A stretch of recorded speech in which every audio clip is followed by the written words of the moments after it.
Y ahora sí, hay elecciones el domingo en Bolivia y las noticias dicen que la derecha ganaría las elecciones por la división irreconciliable del MAS.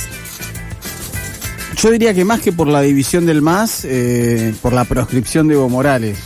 Al no estar Evo Morales en la papeleta, eso hace que la persona más influyente de este siglo y cabeza del proceso de cambio no esté. Entonces le permite, le allana el camino, además de un gobierno que ha sido malo, el de Luis Arce, y eso habilita en este momento a que dos personajes históricos de la derecha boliviana, como Samuel Noria Medina, un empresario, y Jorge Tuto Quiroga, vinculado a la derecha de Miami, con muchos y estrechos vínculos con Estados Unidos, con seguridad, salvo alguna sorpresa, entren ambos a la segunda vuelta electoral. No hay manera de ganar en primera, los porcentajes que tienen lo dan oscilando los 20 puntos a cada uno, en un virtual empate técnico, así que al 19 de octubre, segunda vuelta, para que la derecha, tras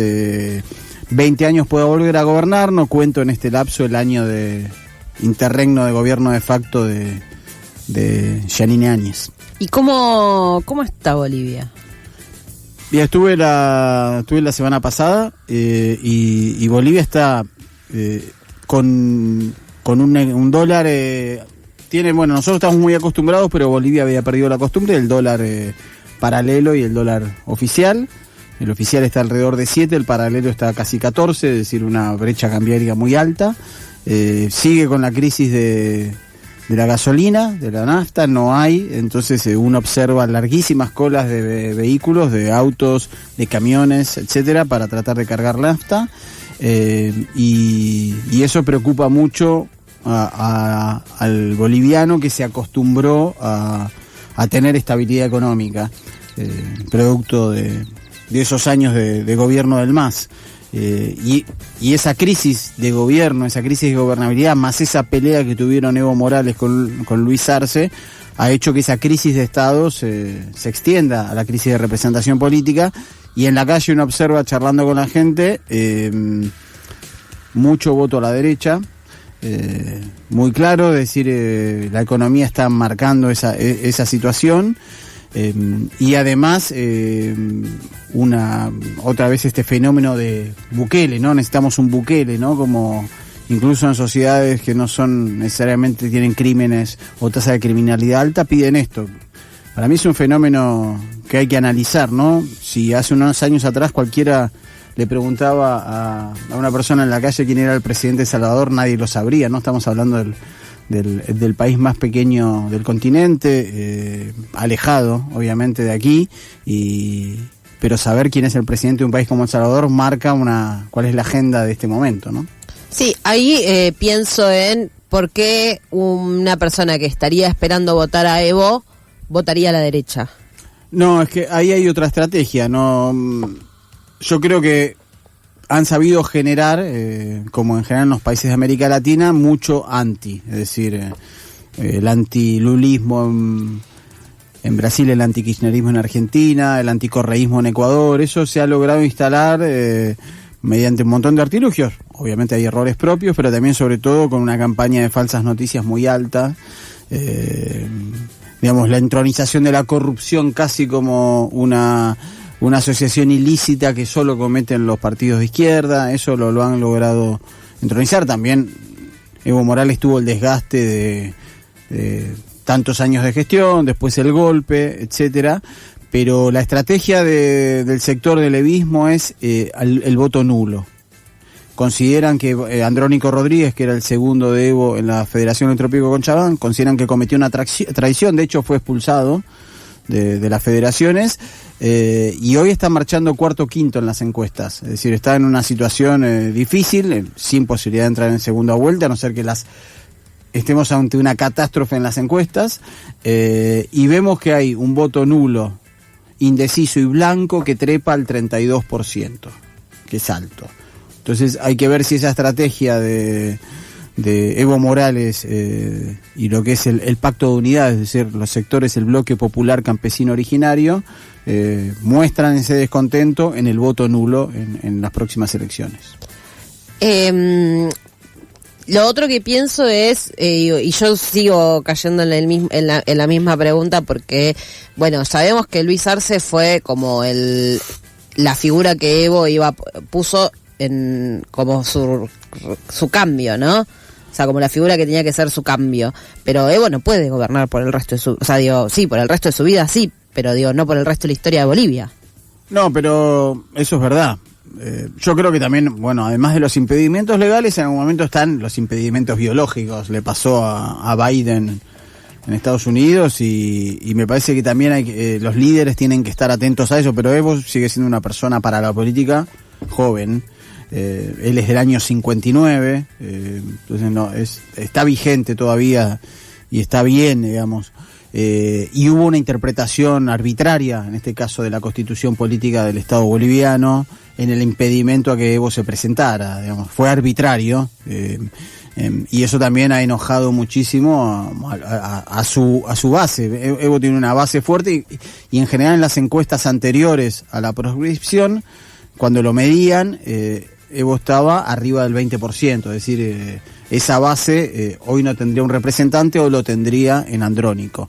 Y el gobierno, la muestra de lo pésimo que ha sido el gobierno es que primero que Luis Arce no se presenta a la reelección en general. Un presidente, si ha hecho las cosas bien, en general apuesta a su reelección. En este caso se bajó de la reelección y fue otro candidato que de todas formas está midiendo 2 puntos, 1.8, 2.5, depende de las encuestas, y en Bolivia, mediante la ley electoral, si vos sacás menos de 3% de la elección, perdés esa sigla. Entonces, estamos también ante un escenario inédito, que es que el MAS, el partido dominante del siglo XXI en Bolivia, el único partido de masas y el único partido nacional que hay, puede desaparecer, digamos, para dimensionar el nivel de la crisis política. Eso por Andrónico. No, Andrónico va con otra fuerza. Bien. Con otra sigla.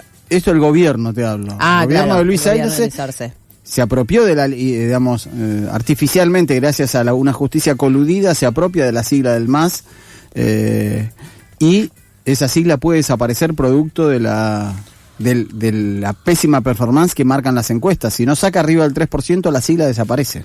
Claro. Y no, por ahí porque pienso, ¿por qué no apuestan a Andrónico Rodríguez desde el evismo? Porque considera que la primera apuesta era ir con Evo como candidato. Y sobre todo Andrónico, teniendo en cuenta que se formó toda su carrera política, la hizo junto a Evo Morales. Yo, digamos, no descarto que eso no hubiese pasado. Creo que las formas que decidió Andrónico lo han considerado una traición a Evo Morales y a su historia y al trópico de Cochabamba y a las organizaciones cocaleras del trópico. Entonces no hubo acuerdo ahí porque prácticamente no hubo posibilidades de que eso se dialogue entre ellos. Claro.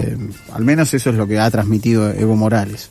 Claro, o sea, porque pienso y vuelvo a lo de los liderazgos en Latinoamérica. Esos liderazgos fuertes que supimos ver y que se pierden por momentos y que ahí es donde la derecha gana normalmente, o por lo menos siempre tengo esa visión, ¿no? De la derecha gana cuando el gobierno que tiene un liderazgo fuerte no tiene una figura para cambiarla, y bueno, a Evo le estaría pasando lo mismo, porque sí. Si no es Evo, ¿quién es? Yo creo que Andrónico era una figura, siempre, yo creo que había figuras para poner, pero bueno, igual la derecha, todo lo que presenta, es decir, todos los candidatos de la derecha que hay, desde Samuel, desde Tuto, se presenta también el alcalde de Cochabamba, Manfred Reyes Villa, un ex militar, está Rodrigo Paz, el hijo del expresidente Jaime Paz Zamora, que también representante de Tarija, que va de vice con un ex policía que denunció la corrupción policial. Son todas... Es completamente la vieja política. ¿Cuál es la diferencia? Es que como jamás fueron electos, no tienen ningún impedimento constitucional para presentarse, porque se han presentado 4 hasta 5 veces como candidatos. En todo caso, sí, la izquierda, el progresismo debe evaluar también o escuchar a la calle en ese sentido. Y sí, por supuesto, es es muy tremendo que Bolivia, con todo lo que implicó el MAS para cambiar de raíz un país feudal, caracterizado por un apartheid, por la exclusión de las mayorías, etcétera, que hoy no tenga una representación, es muy, muy complicado. Y si además en esta primera vuelta se dan los resultados que se imaginan, va a haber una mayoría especial calificada con esa derecha unida que puede terminar tirando abajo los cambios que ha hecho estructurales el proceso de cambio, desde la nacionalización de los hidrocarburos, la conformación de un Estado plurinacional, digamos, puede abrir la puerta para privatizaciones y un montón de situaciones de esas características. Así que estamos ante una situación difícil, y una situación difícil específicamente también para Evo Morales y su movimiento, que puede ser atacado desde el Estado, desde un Estado de ultraderecha, ya sea para meterlo preso o incluso, como mencionan ellos, la posibilidad de intentar asesinarlo. Estuviste por Bolivia, pero no específicamente siguiendo las elecciones, pero bueno, medio que... No, fui a un encuentro de Runasur que se realizó en el Trópico de Cochabamba. Runasur es un espacio de movimientos sociales, políticos, sindicales y sobre todo pueblos originarios que lanzó en 2022 Evo Morales con la CTA Autónoma y otras organizaciones argentinas, y se hizo un encuentro, y en ese marco, y además porque se cumple el 6 de agosto, se cumplió el bicentenario de Bolivia, entonces fue en ese marco, así que tuve la oportunidad de estar bastante en el trópico, de también hablar con Evo y con compañeros y compañeras de las organizaciones cocaleras, y bueno, saben que se viene un tiempo difícil, un tiempo de resistencia, y bueno.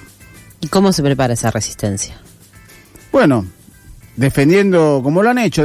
Lo cierto es que hay un acostumbramiento, o hay una historia de resistencia que permitió también que ese proceso político y ese grupo político en un momento accediera a la presidencia primero de la República y después con la renovación y la asamblea constituyente, refundar el país en un Estado plurinacional que reconozca todas esas nacionalidades, las 36 que tiene Bolivia, y que antes no eran sujetos de derecho.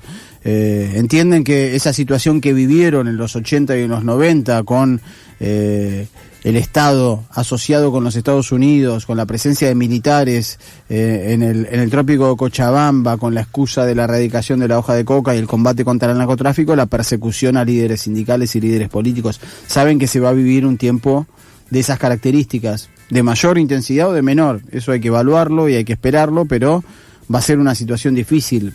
Yo veo Tuto Quiroga es un duro, es un tipo que sigue la línea de Estados Unidos, y también ha hablado de motosierra, a pesar de que él no viene de esta cuestión libertaria que tenemos aquí, pero ha hablado de eso. Y Samuel Doria Medina es más un empresario carente de carisma, pero que viene intentando hace mucho ser presidente, y a mí me sorprende los porcentajes de ambos, sobre todo de Tuto Quiroga, que jamás ha sacado más del 9% en ninguna elección, que ahora le estén dando en algunas encuestas primero con 20, 22, 23, es realmente sorprendente, y habla también de la situación política de Bolivia. Ahí dijiste que hablaste con Evo. ¿Qué es lo que más te quedas de esa charla con Evo?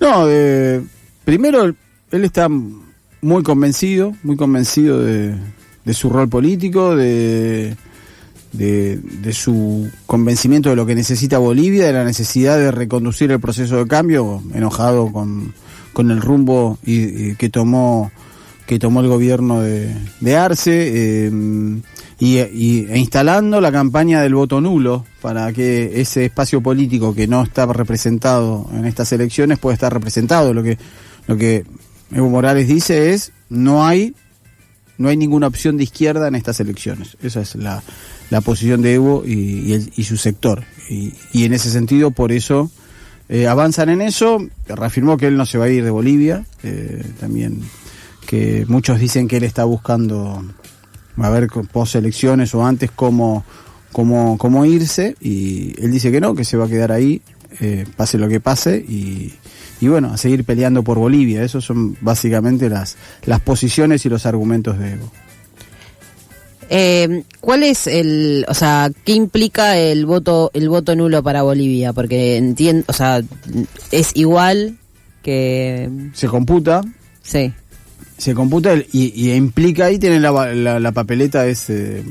la larga, como... Es única, vos marcas con una X tu candidato, y además no hay candidatos de levismo, tampoco para la Asamblea Legislativa Plurinacional, es decir, diputados y senadores, es decir, también después de muchísimo tiempo, de 20 y pico de años, no va a haber ningún tipo de representación, porque en el 2002 entraron representación de los movimientos indígenas y muchos, tanto del movimiento del socialismo en ese momento liderado por Evo, y del movimiento Pachacutic liderado por el Malcu Felipe Quispe, un indígena de las tierras altas andino. Entonces, eso también, no hay representación de ese espacio, es decir, y el gobierno no va a tener tampoco, o es tan baja el porcentaje que tiene, es probable que no pueda entrar ni siquiera un representante, y el único que lo tendría sería los representantes de Andrónico. Es decir, estaríamos también ante un parlamento cooptado por la derecha, digamos. Yo que tuve la oportunidad de vivir un espectáculo que era cuando uno entraba a la Asamblea Legislativa Plurinacional y ver el hemiciclo desde arriba, era ver esa diversidad cultural en los ponchos, en los sombreros, en las polleras. Era muy fuerte ver eso, ¿no? Uno está acostumbrado a ver parlamentos donde en general lo que se estila más es el traje y la corbata o el vestido, y era muy interesante ver ese panorama, que si uno iba previo al 2002, ese panorama era de traje y corbata, y ahora va a ser de nuevo parecido. O sea, es un retroceso. Se va a perder mucho en estas elecciones muchísimo en Bolivia. Se va a perder muchísimo, y por supuesto que esto no es culpa, la responsabilidad también de un mal gobierno, de una disputa al interior del MAS. Eso también a la gente le cansa, ¿no? Entonces hay una serie de factores que han permitido esta confluencia para que la derecha pueda volver a gobernar en Bolivia después de 25 años.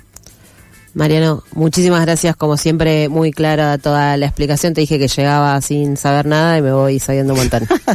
De nada, un saludo, Mica, y un saludo a todos y todas. Mariano Vázquez, periodista especializado en política internacional aquí en Algo con R.